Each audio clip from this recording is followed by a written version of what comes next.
And welcome to another edition of South Texas Crossfire.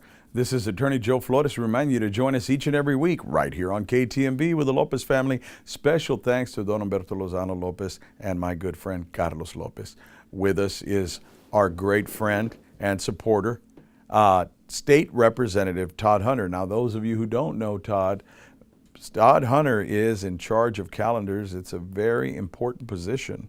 And also we're gathering speed because in January, well, the legislature is going to convene again, and this time you guys got to get involved. We're coming off elections. We don't know exactly how things are going to go, but here we are, and we're going to be playing this in January. Welcome, Todd. How are you? Good to see you, my friend. Good to see you. Well, Todd, many times people have come to me, home health owners, doctors, people of the community, providers, home health aides, and they live paycheck to paycheck. We have seen the electronic visitation verification system, and it has been flawed. There have been some problems with it. What can you tell the home health owners about what you're going to do to try to help that problem and try to get this on the right track with Health and Human Services? The bottom line is in healthcare, and especially for our seniors and a lot of our home health, we got to remember it's people. A lot of times what happens is the only thing that's moving is corporate money, and that's not what the focus should be. And so what I'm planning to do is to work with the state agencies to let them know that it's people first. You know, right now healthcare is so hard to get, and then a lot of times our seniors can't even get treated because it's not covered. And as you and I know, therapists, home health, they're not even getting paid, and they have to go through a bureaucracy of payment. That's not what is supposed to happen. What we need to be doing in government is providing the public service. The service is you take care of the people. And if you have a fraud here, you resolve that fraud. But you don't forget that the focus is on people and service, not getting to a goal of the bottom line or a corporate profit. And that shouldn't be where we go in healthcare. We have foreign investors wanting to come in and also collaborate with domestic businesses and bring out telemedicine, monitoring of blood pressure, blood sugar, decrease the stays in the hospital, decrease the ER admissions, telemedicine taking off. What sort of initiatives are you going to be using in Austin in order to get this message across? Well, we need to push telemedicine. It's a big deal. You know, Texas is so large.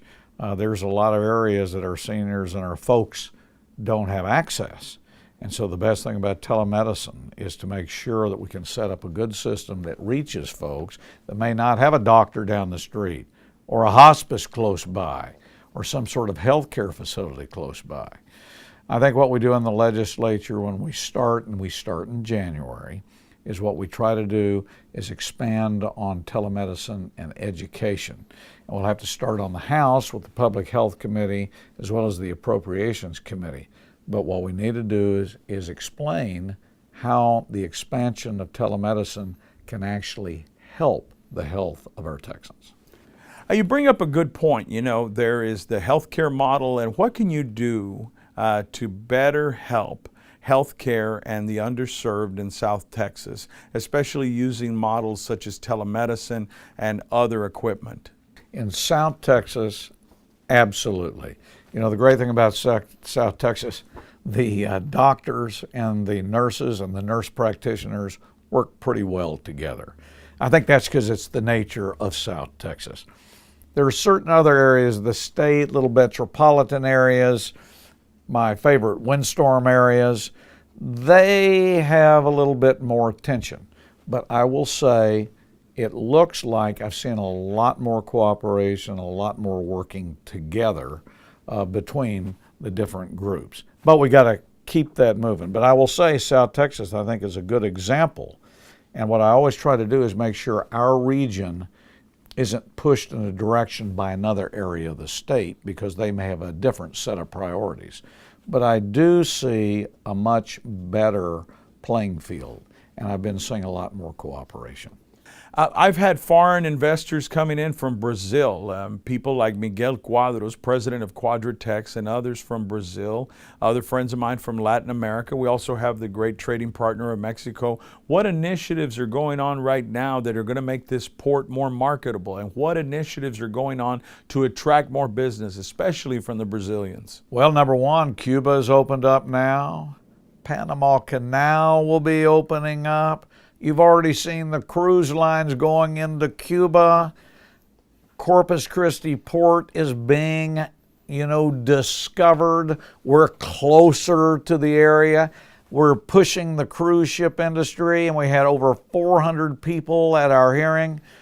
It is going very, very well. I would say between now and the next 5 years, you're going to see a soaring of activity in those areas. A lot of positive, a lot of good travel tourism. You and I have been talking about this for years. Finally, we had some ignition, and there's no better place than to walk down a few miles from here, get on a cruise ship for 7 days and 7 nights, and come right back here. We don't have to go to another place in Texas, and we don't have to go to Florida. We should be able to do it right here. So a lot of great opportunities with the port, with business, with all the opening, and also in the cruise ship industry. And lastly, you had this town hall meeting that was filled to the brim. You had 400 people there, standing room only. I know you addressed the issues of domestic violence. I know you addressed the issues of human trafficking. Those are near and dear to my heart, particularly those. We have more slaves in America than we did in 1865. If you look at human trafficking, bringing in women and children, and also people that are working for a slave wage and delivering services, what do you plan on doing and bringing up in the legislature about issues that you had at your town hall meeting? Now, certainly you've brought up those issues about domestic violence and human trafficking, but what about the port? What about economy? We had a great town hall on anti-domestic violence and anti-human trafficking, but to answer your question on the cruise ship, we had over 400 people show up. The coastal band, South Texas, was there. We had legislators across the state. The whole goal was, do we want this sort of travel tourism here? And South Texas Coastal Bend came through. The legislators were impressed. The groups were there impressed. In fact, one of the senators who represents Port Aransas up to Brenham said we deserve it within the next 5 years. So it was a very, very big positive. It was a legislative hearing. And in January, February, we will be pushing the effort more. And thank you again for tuning in with South Texas Crossfire. You've been watching State Representative Todd Hunter. State Representative Todd Hunter does a great job for us here in South Texas. Keep him in mind, and also the initiatives that he's going to be doing in telemedicine and bringing in business from countries such as Brazil and expanding our port, and also cruise ships. Todd Hunter has also been a champion to defend us on our windstorm issues. We need to keep Todd Hunter in office and keep him running this area of Texas very smoothly. Once again, this is Attorney Joe Flores thanking State Representative Todd Hunter, and we'll see him in January in Austin, and we're going to see what old Theo Todd's up to when he's passing legislation to help seniors, veterans, homeowners, and all businessmen and women. Thank you, and God bless.